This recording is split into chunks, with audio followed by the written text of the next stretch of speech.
दोस्तों नमस्कार, आदाब, सत श्री अकाल। उर्मिलेश संवाद के इस खास एपिसोड में आपका स्वागत है। दोस्तों इसमें कोई दो राय नहीं कि अपने देश में पुरस्कारों को लेकर, सम्मानों को लेकर बहुत राजनीति होती है, बहुत जोड़ तोड़ जुगाड़ होता है, इसमें कोई दो राय नहीं है। अब देखिए ना, कर्पूरी ठाकुर जी का देहांत 17 फरवरी 1988 को हुआ था और 23 जनवरी को इस बार 2024 की 23 जनवरी को उनको मरणोपरांत भारत रत्न देने का ऐलान हुआ। 24 जनवरी आज उनकी जन्म शताब्दी है। उनके जीवन के, उनके जन्म के 100 वर्ष आज पूरे हो रहे हैं। सबसे पहले तो उनकी स्मृति को सलाम और उनको बहुत बहुत श्रद्धांजलि।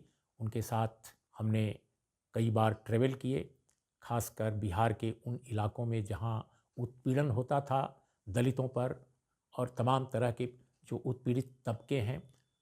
कई बार हमारी उनकी मुलाकात सड़क पर हो जाती थी, किसी घटनास्थल पर जाते हुए, या किसी गांव में भी हुई है। याद कर रहा हूं कि जहानाबाद के एक गांव में पत्रकारों से पहले कर्पूरी ठाकुर पहुंच गए थे। वहां पर भूस्वामियों की उस समय प्राइवेट आर्मी थी, उसने अटैक किया था दलितों पर। तो ऐसे थे कर्पूरी ठाकुर। तो उन कर्पूरी ठाकुर जी को 1988 में देहांत के बाद भारत रत्न जरूर मिलना चाहिए था, ऐसा मेरा मानना है।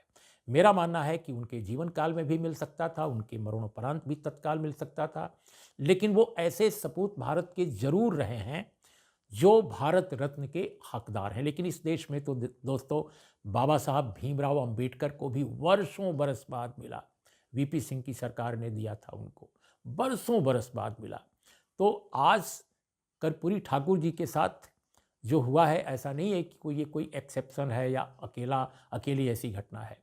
अब देखिए, ये सरकार भी, जिस सरकार ने उनको नामित किया है, अनाउंस किया है भारत रत्न के रूप में देने का एक सम्मान, ये सरकार तो 2014 से है, लेकिन 2024 में 10 साल, लगभग 10 साल पूरे हो रहे हैं और 10 वर्ष के समापन के जस्ट पहले उनको ऐलान किया है कि भारत रत्न वो रहेंगे, भारत रत्न का सम्मान उनको मिलेगा।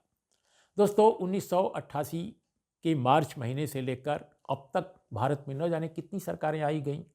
1989 में भी सरकार आ गई थी, उसमें भी जनता दली लोग थे और लोकदली भी थे।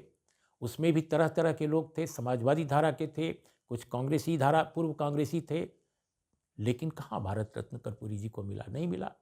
फिर आई यूपीए की सरकार, उसमें भी नहीं मिला। फिर आई वाजपेयी सरकार, भी बीच में रही और उस वक्त भी नहीं मिला।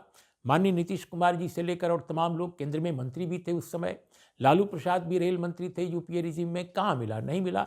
रामविलास पासवान भी थे, कहीं नहीं मिला भारत रत्न, लेकिन इस बार मिल गया। तो हमारा कहना है कि इस तरह का जो भी घटनाक्रम होता है, इस तरह का जो भी ऐलान होता है, कहीं न पीछे उसके कोई न कोई राजनीति भी होती है, कोई न कोई जुगाड़ होता है, कोई न कोई जुगत होती है, जोड़ तोड़ का भी मसला होता है। ये बात सही है कि बिहार के बहुत सारे नेता चाहते थे कि कर्पूरी जी को भारत रत्न दिया जाए। नीतीश कुमार और लालू यादव, दोनों नेताओं ने बार बार उनको भारत रत्न देने की मांग की थी। यह अलग बात है कि इन लोगों के वर्चस्व की सरकारें जब अतीत में थीं तब नहीं मिल पाया था। अब क्यों नहीं मिल पाया था?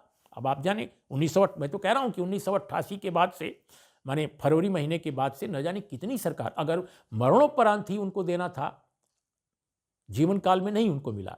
जीवन काल में तो उनकी बहुत सारी शक्तियों ने उनको नजरअंदाज किया। कांग्रेस के तत्कालीन शासन में जब इंद्रश्री दुबे मुख्यमंत्री थे, उनको प्रतिपक्ष के नेता पद से ही हटा दिया गया था और बिल्कुल गैर कानूनी ढंग से हटाया गया था।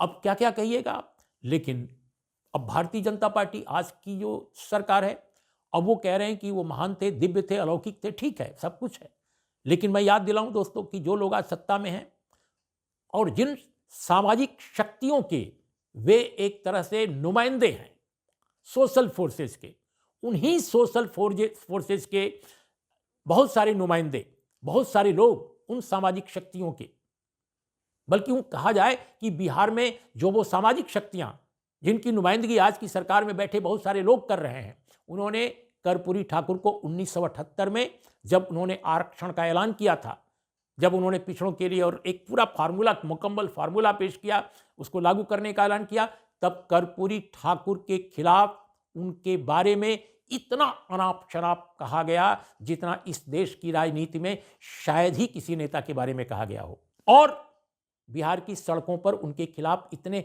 भद्दे भद्दे नारे लगाए गए जिनको मैं अपने शब्दों में आपके सामने कह नहीं सकता। वो इतने भद्दे नारे थे आरक्षण के खिलाफ, कर्पूरी ठाकुर के खिलाफ।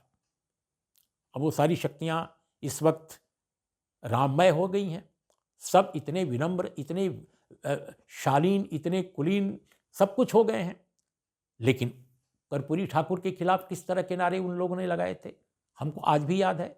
और आप में से बहुत सारे लोग जो हमारी उम्र के होंगे, उन्होंने भी उस दौर को अगर देखा होगा, वो भी उनको याद होगा। तो ये सब राजनीति है। और राजनीति दोस्तों इसलिए है कि अब कह सकते हैं, एक तो 2024 है, तो 2024 में 100 वर्ष पूरा हो रहा है कर्पूरी ठाकुर के जन्म के।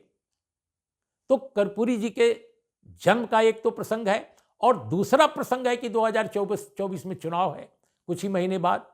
तो यकीनन यह जो भारत रत्न का ऐलान है, यह सोच कर किया गया है कि चुनाव में बिहार में खासकर जहां बहुत टक्कर हो सकती है इस समय, अगर नीतीश कुमार और लालू प्रसाद की पार्टी का अलायंस बना रहा तो निश्चित रूप से बीजेपी को बड़ी टक्कर मिलने वाली है। और ऐसी स्थिति में पिछड़े वर्गों, उत्पीड़ित समाजों में कर्पूरी ठाकुर को मिलने वाले भारत रत्न, सर्वोच्च सम्मान, इसका एक असर होगा।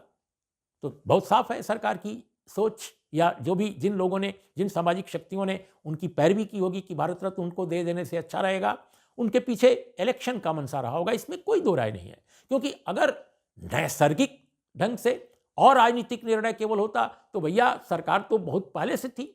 10 साल पूरे हो रहे हैं सरकार के, पहले क्यों नहीं मिला? इसके पहले की सरकारों ने क्यों नहीं दिया? कांग्रेस की सरकारों ने क्यों नहीं दिया? लेकिन हाँ, ये श्रेय जरूर मिलेगा इस सरकार को कि उन्होंने एक उपेक्षित नेता को, जिनको आमतौर पे जो सोशल फोर्सेस, जो ताकतवर हैं, जो समाज में जिनका दबदबा है, उन शक्तियों के नुमाइंदों की तरफ से ये सम्मान अगर मिला है तो बहुत बड़ी बात है, इसमें कोई दो राय नहीं। तो दोस्तों, बिल्कुल आखिर में मैं ये कहूँगा कि कर्पूरी ठाकुर जी को ये सम्मान देकर मौजूदा सरकार ने भारत रत्न की जो उपाधि है, जो सम्मान है, उसको गरिमा प्रदान की है। वरना हाल के वर्षों में कांग्रेस रिजीम से लेकर अब तक ऐसे ऐसे लोगों को भी भारत रत्न मिला है। बीच में हमने देखा था ऐसे लोगों को भी मिला जो रत्न जुटाते रहते हैं पूरे जीवन भर अपने लिए ही, जो रत्न के लिए और मतलब समृद्ध होने के लिए, समृद्धतम होने के लिए तरह तरह के प्रोडक्ट का विज्ञापन करते रहते हैं, उनको भी मिला है इस देश में। तो भारत रत्न के अगर वाकई हकदार कोई हाल के वर्षों में है तो कर्पूरी ठाकुर हैं और उनको मिला है, तो इसका खैर मकदम किया जाना चाहिए। लेकिन इस डिस्क्लेमर के साथ कि निश्चित रूप से यह सब कुछ राजनीतिक मोल तोल से होता है, सोच समझ कर होता है, नैसर्गिक ढंग से नहीं होता है, नेचुरल ढंग से नहीं होता है जो होना चाहिए। नमस्कार, आदाब, सत श्री अकाल।